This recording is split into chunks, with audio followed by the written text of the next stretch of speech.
Hi, my name is Jessica McGrail, and I am recording my Module 5, Understanding My Community. Shawnee Mission School District and Corinth Elementary are my focuses today. Known customs and traditions. Predominantly, Corinth Elementary is a Caucasian community. Education is of high value to the family members. Many family members work and volunteer in the building. Many parents come to eat with their students during lunchtime. It is not out of the norm to see 20 to 30 different parents there at lunchtime. Events that are done every year is the auction. They have a bidding part and a silent auction part, and this raises money for the school. They also have school event nights, and these include dances, STEAM nights, open house, etc. PTA is a vital influence to the community. They raise a lot of money for the school, and the school is very whole student focused. They staff their own part-time social worker from all of the money that they raise in the year. Population characteristics. So the education level for Corinth is the majority of parents of Corinth have an undergraduate degree or higher. The age of students enrolled are kindergarten to 6th grade, and there's currently 510 students enrolled. The first and second grades are with the largest population. There's 242 males and 262 females. There's not a lot of diversity within Corinth Elementary. They have 3% free and reduced lunch students, 1% English language learners. There has recently been an influx in population of students that are speaking Mandarin. Their parents have moved into the area and they are working at UMKC. They have a 9% special education population. This graph on the page is showing the purple bar, which is showing that it is majority Caucasian community. Known community communication channels. So the school has a school website. This provides basic information of who's employed there and the mission statement. They have a Twitter. It's ran by the principal. Some individual teachers have handles as well. Facebook page is ran by the PTA. Some grades have specific teacher or grade level pages. This is an opportunity for teachers to share pictures of events that happen throughout the day or a field trip with parents immediately.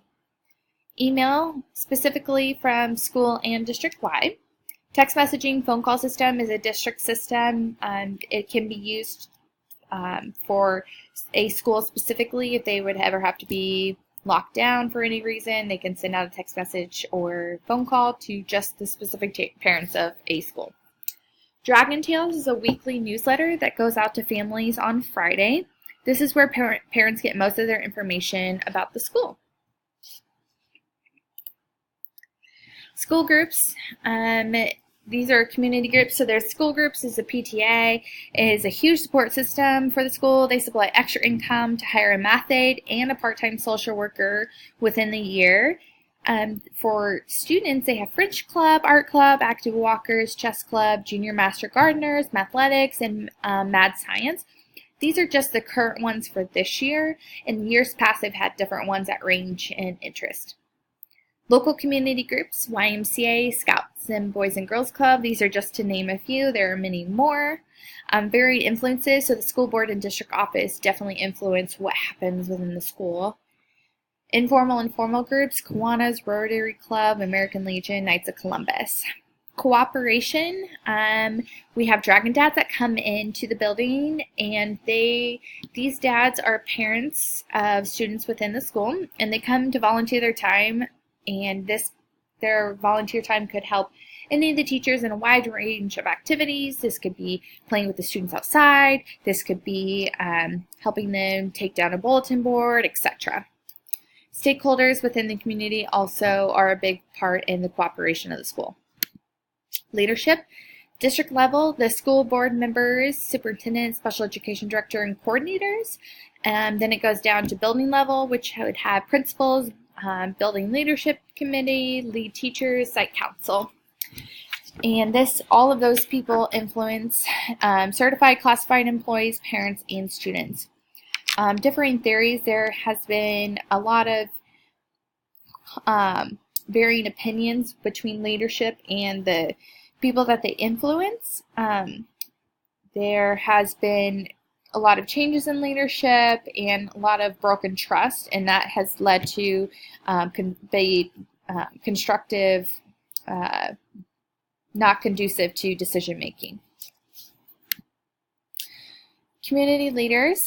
Within our community, our leaders put students' interests first, passionate about education and getting results, have excellent people skills, and allow for stakeholders to be heard.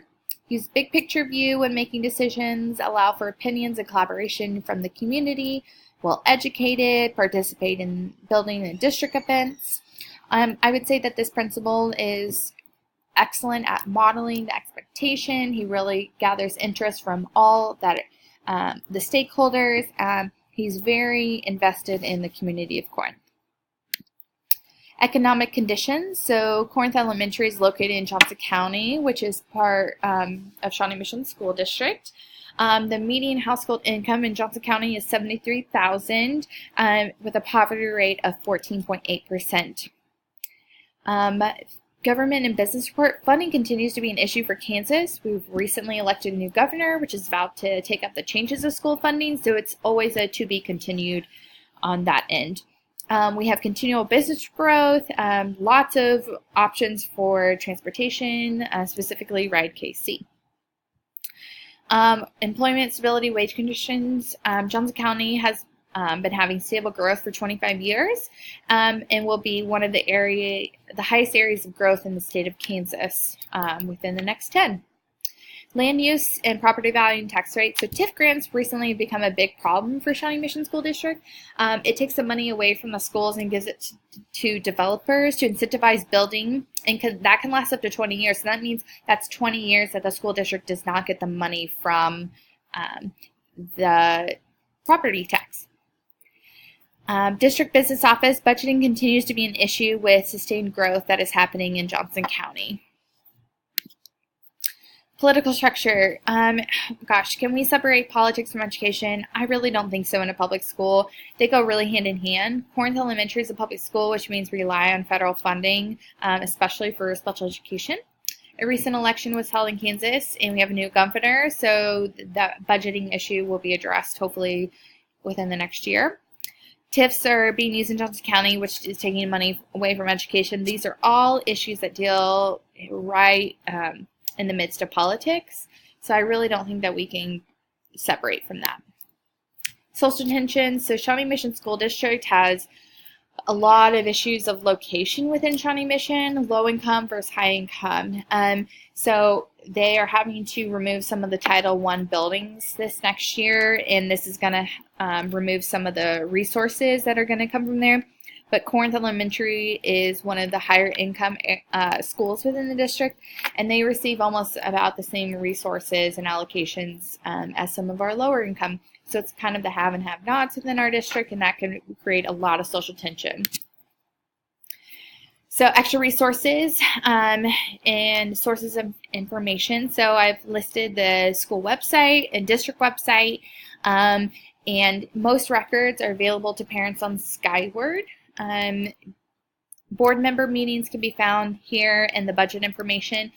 Surveys, climate surveys are sent to staff and parents, and questionnaires, they're typically through SurveyMonkey so that they can remain anonymous.